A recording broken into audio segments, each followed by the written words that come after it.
Olá, como você está? Tudo bem? Tudo na paz? Espero que você esteja bem, que o seu coração esteja em paz, que você esteja sendo sustentado pelas mãos de Deus nesses dias. Eu sei que são dias difíceis, mas Deus é por nós, e se Ele é por nós, quem será contra nós? Hoje eu quero compartilhar com você uma palavra muito conhecida que está no livro de Juízes, lá no capítulo de número 6. Quero ler a história de Gideão. Você provavelmente conhece essa história. Gideão foi um grande servo de Deus, um homem chamado por Deus para realizar uma grande obra. E a época em que Gideão viveu foi uma época extremamente difícil, de um gravíssimo problema social que a nação de Israel estava experimentando. Você há de se recordar que o povo tinha recém-chegado à terra prometida. Eram os primeiros anos, as primeiras décadas naquele lugar. Eles estavam ainda se estabelecendo e havia na terra muitos inimigos ao seu redor que queriam subjugá-los, que queriam escravizá-los. E neste contexto social, vários servos de Deus foram chamados para liderar a libertação. E é evidente no texto de Juízes que a causa desses infortúnios foi a própria postura do povo, que se rebelava contra Deus, virando as costas para Deus. Podemos aprender de cara, logo no início da nossa reflexão, que muitas das lutas pelas quais passamos, as enfrentamos por causa da nossa rebeldia. No livro de Juízes isso fica evidente. É óbvio que a maioria, se não todas as provas descritas neste texto, no livro de Juízes, elas originam pelo descuido, pelo descaso do povo de servir a Deus e continuar na presença dele. Bom, eu quero me atentar especificamente ao contexto da narrativa do capítulo 6 de Juízes, em que descreve a luta do povo por libertação frente aos midianitas. O início do capítulo 6, do verso de número 1 ao verso de número 10, a descrição do contexto em que eles estão vivendo, em que os midianitas, durante 7 anos, perseguiram, cercaram e espoliaram a terra de Israel. A narrativa descreve um cenário caótico, porque tudo aquilo que os israelitas plantavam, vinham os midianitas e saqueavam. Não restava na terra de Israel absolutamente nada para sustento, nada que pudesse prover a eles as suas necessidades. E isso não foi por uma semana, um mês, isso durou 7 anos. 7 anos de espólios, 7 anos de saques, 7 anos de roubos causados pelos midianitas, provocado pelos midianitas, e que trouxe seríssimas consequências para a nação de Israel. No capítulo 6, do verso 11 em diante, Deus escolhe um homem para liderar Israel a fim de libertá-los desta situação terrível. E este homem escolhido foi Gideão, como eu disse. Deus tem um relacionamento com Gideão, onde apresenta para Gideão qual era o seu plano, qual era o seu propósito. Gideão, um tanto relutante, apresenta as suas dificuldades para Deus, mas Deus o convence de que estaria naquela empreitada e de que Gideão seria um líder bem-sucedido na tarefa de libertar o povo de Israel frente aos midianitas. Gideão então aceita a missão, e o capítulo 6, a partir do verso 25 em diante, tem algumas ações, algumas atitudes que Gideão vai ter diante de Deus. Primeiro, ele vai destruir aquilo que estava estabelecido no meio do povo, que tirava do povo o foco de Deus, que eram os altares aos deuses pagãos, especialmente ao deus mesopotâmico, o deus Baal. Deus então dirige a vida de Gideão para começar uma faxina espiritual, removendo o que era necessário a fim de que o povo estivesse exclusivamente na sua presença. Gideão, mais uma vez, relutante e com dúvidas sobre o que viria a acontecer, ele pede provas para Deus de que Deus estaria com ele e que abençoaria a sua jornada frente àquele povo para libertá-los dos midianitas. Então, é aquele teste já conhecido por tantos de nós, da lã e o orvalho. Ele coloca um tanto de lã em meio à plantação e ele diz: bom, se tudo estiver com orvalho e a lã estiver seca, então eu entendo que o Senhor estará conosco. E depois ele vai mudar: bom, se tudo estiver molhado, se tudo estiver seco e a lã estiver molhada, então o Senhor estará dando prova de que está conosco. Então, Deus responde àquelas dúvidas de Gideão. Gideão se enche de ânimo e coragem e vai no capítulo 7 liderar 300 homens naquela batalha frente aos midianitas, visando a libertação. Queridos irmãos, nesta história toda que eu relato, um pequeno resumo dela para você, eu quero destacar algumas coisas que podemos aprender para este nosso tempo de crise. Nós também estamos enfrentando uma crise. Podemos dizer que os midianitas do nosso tempo é o coronavírus. Podemos dizer que a crise social estabelecida por este período, ela, guardada as devidas proporções, é semelhante ao que viveram os israelitas frente aos midianitas. E eu quero destacar no texto algumas coisas que eles tiveram que aprender, que a narrativa da palavra de Deus nos descreve e que nós também podemos aprender ao estudar este texto e aplicá-lo para os nossos dias. Primeira coisa, queridos irmãos, primeiro ensino que eu percebo neste texto importante para os nossos dias é que muitas vezes a crise aguça a nossa vontade de estar na presença de Deus. A crise que os israelitas viveram frente aos midianitas os levaram a buscar a Deus. E no verso de número 7, no capítulo 6, diz assim: tendo os filhos de Israel clamado ao Senhor por causa dos midianitas. A causa que os motivou a clamar ao Senhor era tão somente os midianitas. Era a dureza, a crueldade do espólio que eles estavam vivendo em sua terra. Queridos irmãos, você que me ouve com atenção, você não pode se lembrar de Deus apenas em suas crises. A crise normalmente nos aguça em nós a vontade de buscar a Deus, mas Deus está presente em todo o tempo. Você não pode ter um relacionamento com Deus interesseiro, você não pode se relacionar com Deus apenas por aquilo que Ele pode fazer por você, não apenas quando as crises enfrentam a nossa vida e a nossa casa, nós devemos clamar a Deus. Pelo contrário, Deus é um amigo presente para todo o tempo. Os israelitas precisavam aprender isso, porque quando as coisas estavam boas, tranquilas, então eles se distanciavam de Deus. Mas ao se distanciar de Deus, vinham os problemas. Quando os problemas chegavam, eles buscavam a Deus. E logo em seguida as coisas melhoravam e eles se afastavam de Deus novamente. Este é um ciclo vivido por muitas pessoas em nossos dias, e você precisa dar um basta neste ciclo, porque senão os problemas retornam, e ainda que você esteja na presença de Deus e passe por problemas, é a presença de Deus que vai te sustentar. Nós precisamos de Deus em todo o tempo. Não faça de Deus apenas um amigo para horas difíceis, faça de Deus um amigo para todo o tempo, para todo momento, porque Ele é um amigo sempre presente em nossas vidas. Ainda aprendemos na história dos israelitas frente aos midianitas, conforme diz o verso de número 10 do capítulo 6 de Juízes: eu sou o Senhor vosso Deus, não temais os deuses dos amorreus em cuja terra habitais, contudo não destes ouvidos à minha voz.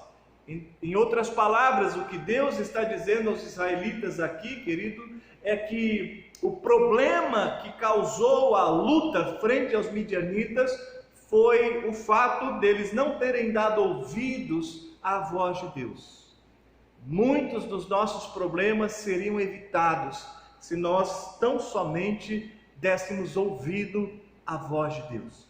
Não estou dizendo que este caos que estamos vivendo agora seria a causa de uma solução apenas no sentido de darmos ouvido à voz de Deus, porque muitos de nós estamos fazendo isso e, embora estejamos fazendo isso, enfrentaremos dificuldades. Nem sempre obedecer a Deus é sinal ou é certeza de que as coisas irão bem. Algumas vezes é justamente por obedecermos a Deus que enfrentaremos dificuldades.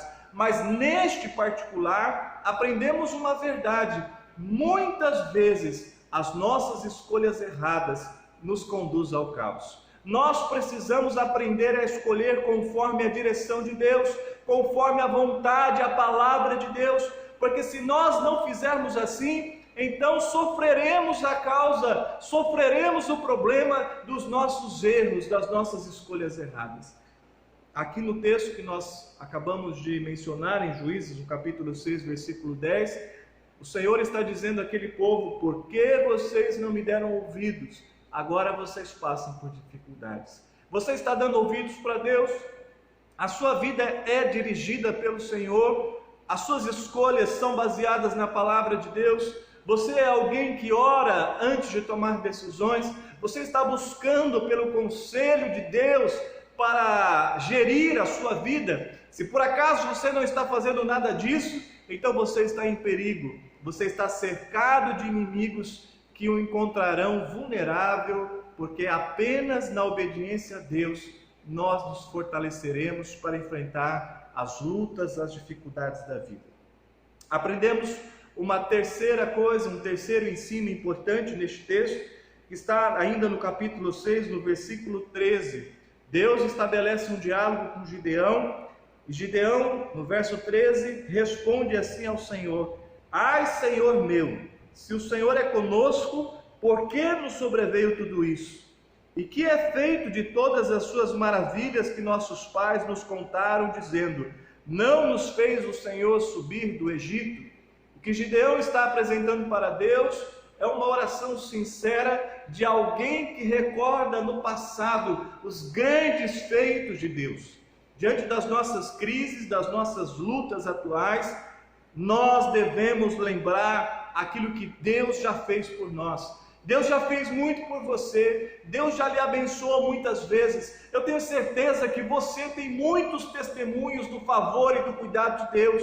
E por que diante de uma crise nova o nosso coração se desespera? Nós temos que recobrar o ânimo com a memória daquilo que pode nos trazer esperança, conforme disse Jeremias. Nós temos que encher o nosso coração de ânimo naquilo que Deus já fez por nós.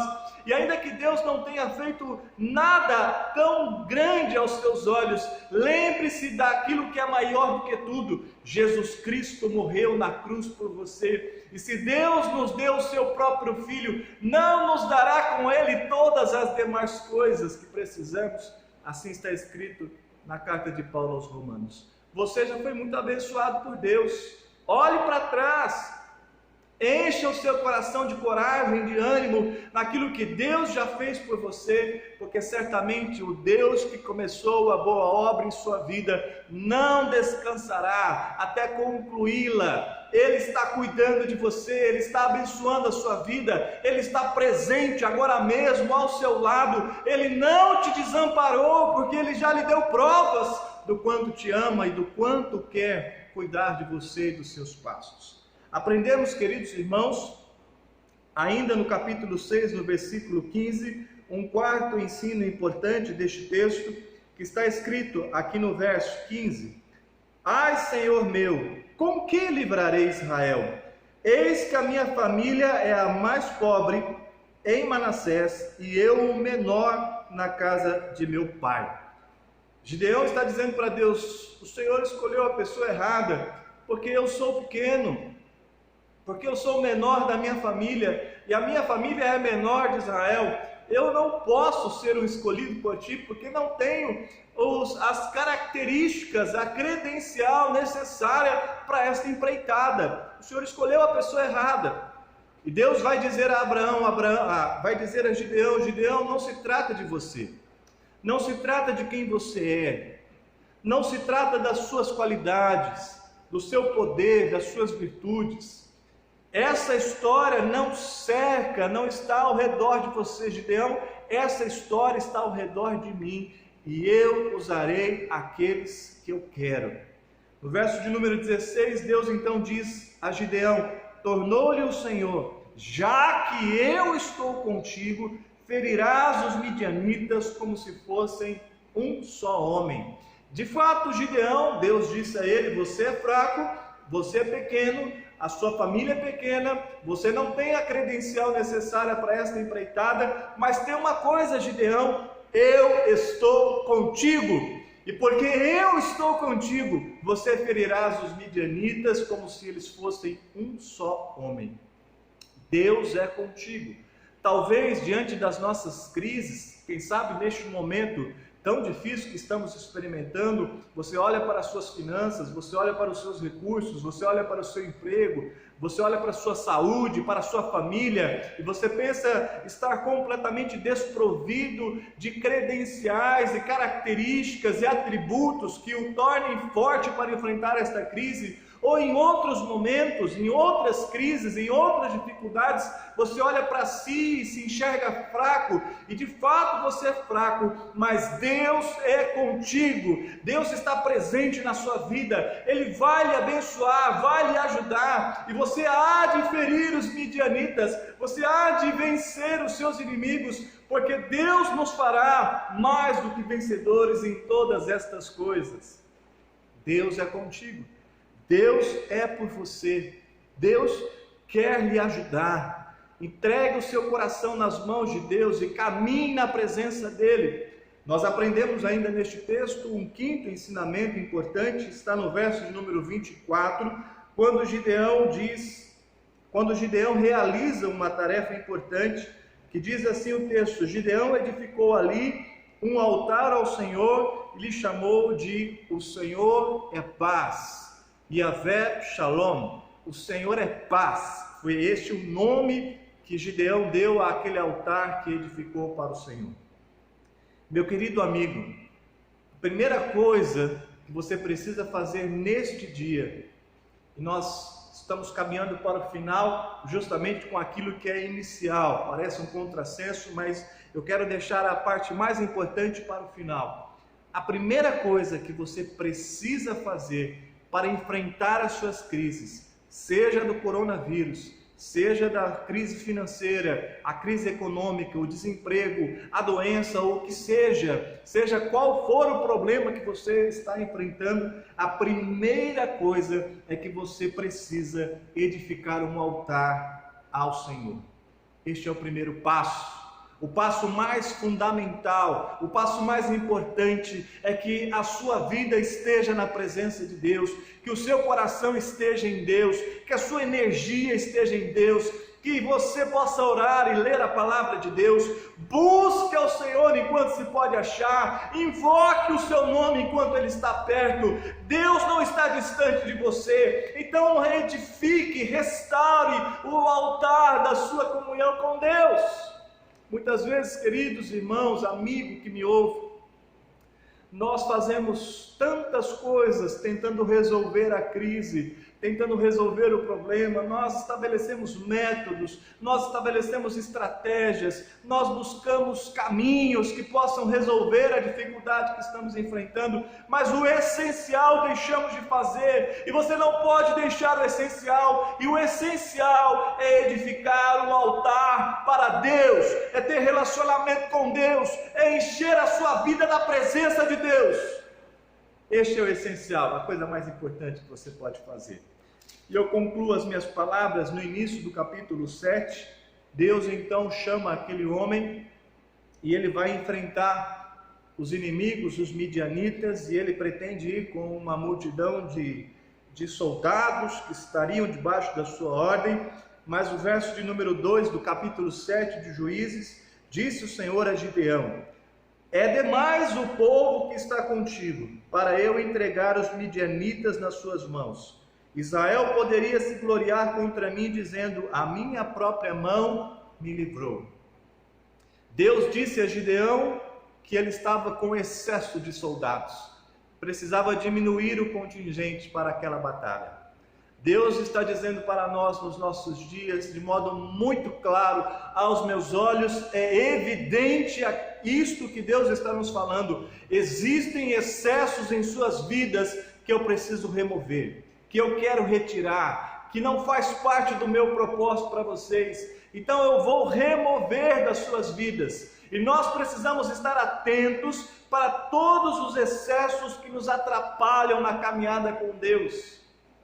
Nesses dias são excelentes dias para nós observarmos os excessos que nos atrapalham na caminhada com Deus. Eu concluo as minhas palavras esperando do fundo do meu coração que você possa edificar um altar a Deus e viver estes princípios que nós podemos observar aqui no texto de Juízes capítulo 6 e capítulo 7. E que você edifique um altar na presença de Deus. E que em meio a esta bagunça, a este caos, a este cenário tão complicado e tão adverso que nós estamos experimentando, você possa encontrar um lugar para chamá-lo de Yahvé Shalom. O Senhor é paz. Que Deus abençoe a sua vida.